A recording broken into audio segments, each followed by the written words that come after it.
नमस्कार विद्यार्थिनींनो, जय जिनेंद्र। साहित्याचा कोणताही वारसा नसताना मनस्फूर्तीने शब्दांची उंजळ कधी रीती झाली नाही, सातत्याने भरतच गेले। इंद्रधनुष्याचे सप्तरंग जसे नैना आकर्षित करतात, तसे माझे मन दिसामाजिक रोज काहीतरी लिहिण्यात रंगून गेले। शब्दांशी जोडले नाते या पुस्तकात चालू घडामोडीत विविध विषयांवर प्रकाश टाकण्याचे कार्य मी केले आहे। मला लिहिते ठेवण्यास, सलोदित प्रेरित करण्यात माझ्या आहोंचा, पतीचा मोलाचा वाटा आहे। प्रत्येक वेळी त्यांनी माझ्या स्वप्नांना आकाश दिले आहे। तसेच परिवारातील सर्वांचा नित्य सहभाग आहे। गेल्या वर्षी एक नवीन गोष्ट घडली। 23 एप्रिल 2025 रोजी पुस्तक दिनी माझी छोटी नात त्रिशा हिचा जन्म झाला। आता ती 11 महिन्याची आहे। तब्येत ठीक नसल्यामुळे तिला आणलं नाही आज इथं। त्या दिवशी मुलांनी, सुनांनी व मुली जावयांनी ठरवले, आजीच्या लेखणीच्या स्वागतासाठी तिचा जन्म झाला, त्यामुळे आपण लेखणीची शाई ठळक करणाऱ्या आपल्या आईचे पुस्तक काढायचे।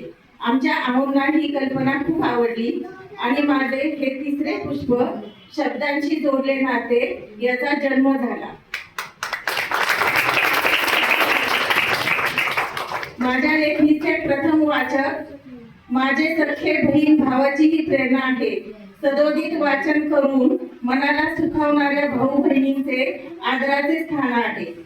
तसेच माझी साहित्य विश्वातील बहीण लेखिका कवयित्री सीमाजी गांधी यांच्याबद्दल बोलावे तेवढे थोडेच आहे।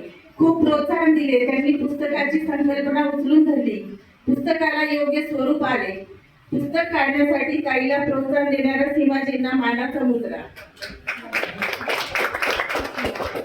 तसेच त्यांचे आता प्रकाशन झालेले पत्र पुष्पांजली व झाडावर बोली काही हे दोन्ही पुस्तक खूप उल्लेखनीय आहे।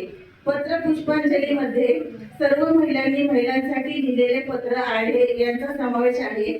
मोबाईलच्या युगामध्ये पत्र लिहिणे ही एक कला आहे, ती या पुस्तकात खूप सुंदर प्रकारे सादर करण्यात आली आहे। आणखी एक महत्त्वाचे म्हणजे आदरणीय लेखक, कवी, सामाजिक कार्यकर्ते सुरेशजी कंक सर यांचे तर काय सांगू, माझे शब्द अपुरे पडतील। इतके अनमोल सत्कार्य पुस्तकासाठी सरांनी केले आहे। अप्रतिम प्रस्तावना लिहिल्यापासून त्यांच्या मनात तळमळ चालू होती, वेगळ्या प्रकारे प्रकाशन करायचे, त्यासाठी खूप धडपड केली। आज हा सोनियाचा दिन उगवला। आजची युवा पिढी घडवण्यासाठी विद्यार्थ्यांच्या हस्ते प्रकाशन करण्याची नवी संकल्पना कंक सरांची अगदी कौतुकास्पद आहे। खरंच सरांना मानाचा 100 नंबरी मुजरा।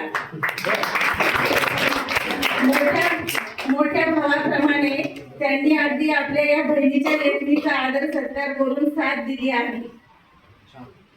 गझलकार तुकाराम पाटील सर यांनी माझ्या कांचन संध्या या काव्यसंग्रहात प्रस्तावना लिहिली आहे। तसेच सर एकदा आमच्या सदनी आले त्यावेळेस सुचविले होते की एवढे सारे साहित्य लिहिलेले आहे, पुस्तकरूपी स्वरूपात यायला पाहिजे, त्याला आज आकार आला आहे, प्रेरणा मिळाली। प्रकाशिका श्यामलाताई पंडित या तर माझ्या मैत्रीणच आहे। मार्गदर्शन करून त्यांनी वेळेत उत्कृष्ट पुस्तक पूर्ण केले, हे सत्कार्य महान आहे। जैन संदेशचे संपादक सुभाषजी लुंकड यांनी पूर्वी माझ्या लेखणीचा मान सन्मान करत आहे। कराओके सुभाष चव्हाण सर, गाण्यासाठी प्रोत्साहन, तसेच उत्कृष्ट आलेखन अमरदीप दादा यांचेही गाण्यासाठी मला प्रोत्साहन आहे। शाळा ही आपलीच आहे। आदरणीय मुख्याध्यापक अंबादास रोडे सर यांची न्यू इंग्लिश स्कूल येथे ही शाळा आहे, येथेच प्रकाशन करायचे कंक सरांनी सांगितले। लगेच रोडे सरांना विचारल्याबरोबर सरांनी होकार दिला, ही माझी भाग्याची गोष्ट आहे। लगेच प्रकाशनाची तारीख ठरली। आज तो दिवस सूर्योदयाच्या प्रसन्न किरणांनी उगवला। मुद्रण शोधक नारायण कुंभार सरांनी मोलाचा वेळ देऊन लाख मोलाचे माझ्यासाठी कार्य केले आहे। आज मी उद्योगपती माझे पती श्री चांदवरजी सुवालाजी बम, प्रकाशिका श्यामलताई पंडित, माझी लेखिका कवयित्री कर्मयोगिनी संस्थेची संस्थापिका बहीण सीमाजी, माझे सख्खे भाऊ बहीण ओसवाल परिवार, आदरणीय लेखक कवी सामाजिक कार्यकर्ते सुरेशजी कंक, तसेच शाळेचे मुख्याध्यापक अंबादास रोडे, संपादक सुभाषजी लुंकड, शाळेतील विद्यार्थी, या सर्वांच्या मी ऋणातच राहू इच्छिते.